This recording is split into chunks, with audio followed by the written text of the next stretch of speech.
Dona, çka ka ngjarje për këtë ditë? Ngjarjet e ditës së sotme filloi me Instituti i Kosovës për Drejtësi mban konferencën për media me rastin e publikimit të raportit Qeverisja e Mirë dhe sundimi i ligjit në programet e partive politike. Pra zgjedhjet e parakohshme parlamentare 28 dhjetor 2025.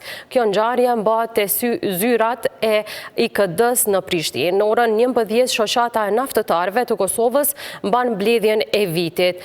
Telekomi Kosovës në orën 11 pra mban konferencën e fund vitit, raporton mbi të arriturat dhe sfidat e vitit 2025. Dhe në orën 11 gjithashtu institucioni i avokatit të popullit mban konferencën e fund vitit, ku të prezantohen raporti vjetor, vlerësimi i situatës të drejtave të njeriut dhe qëndrimet institucionale për çështjen kryesore të vitit që po mbyllet. Dhe krejt në fund në orën 13 operatori i sistemit transmisionit dhe tregut të energjisë elektrike të Kosovës organizon ceremoninë e vënies së gurthemelit për ndërtimin e nën stacionit të ri në Malishev.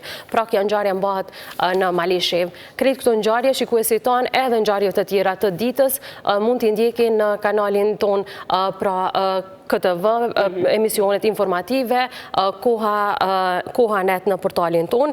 Krejt do më thonë mund të informohen përmes platformave online, po ashtu edhe edicioneve informative.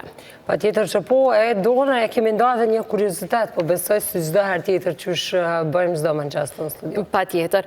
Jeta në fshat është punime e bukur dhe ata në fshat çka jetojnë e dinë se zgjohen me këngën e xhelit.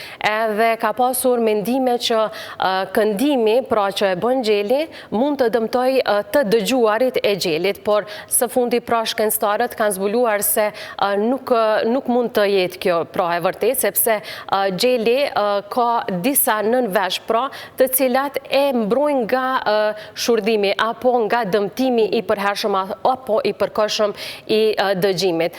Ne dim që fshati ka të mirat e veta edhe gjithë ata që jetojnë në fshat, mirë do të ishte të mbanin pra gjel, pula, kryesisht një kohë ka qenë fshati bashkë edhe me xhelin, si pako. Patjetër.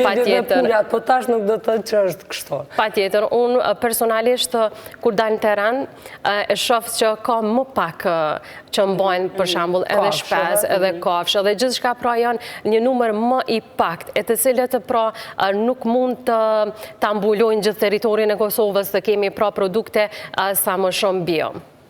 Megjithatë, për atyre të cilët ju pëlqen, ky zgjem ndoshta dëgjimi po ashtu i pulave dhe ndoshta xhelet në mëngjes, është kënaqësi pse jo ta dëgjojmë, por që nuk shurdhohen xhelat. Se dikush thotë na shurdhoi, nuk shurdhohet as xheli dhe as xheli vet as ne, kështu që është një alarm shumë i mirë pra për gjithë ata që kujdesin. Dhe krejt kjo ka ardhur në bazë të studimit i cili është bërë, jo sepse po themi ne këtu në studio. Dona, faleminderit shumë për kohën, për hapësirën po ashtu.